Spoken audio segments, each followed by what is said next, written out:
কে বাচ্চা দিল না। আচ্ছা এবার আসেন একটু বাইরে যাই আলোতে। এখানে মাশাআল্লাহ। তো দেখেন তাহলে আর একটু ক্লিয়ার বুঝতে পারবেন। উপর থেকে দেখেন যেটা লোডেড সেটা কিন্তু ইজিলি বোঝাই যাবে। তো ভিউয়ার্স আসেন এইখানটাতে আমার একটু রেড মস্কো ট্যাঙ্কটা আপনাদের একটু দেখাই। মাশাআল্লাহ। এবার আসেন এখান থেকে আমরা দেখি, টপ ভিউ থেকে আগে দেখি যে কে লোডেড আছে। কিন্তু অনেকগুলো লোড, এই দেখেন এই ফিমেলটা লোড। মাশাআল্লাহ।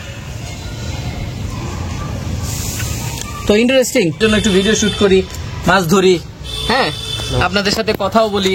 তো এটা এই পাশটা বসাই দিই। এখান থেকে আছে কয়টা, 4টার মতো, একটা ভিতরে 2টা দিয়ে দিব না, সমস্যা নাই। আসুন এখানে 2টা ছেড়ে দিই। আপনারা কিন্তু এই যে এইভাবে সুন্দর ব্রিডিং বক্স তৈরি করতে পারে।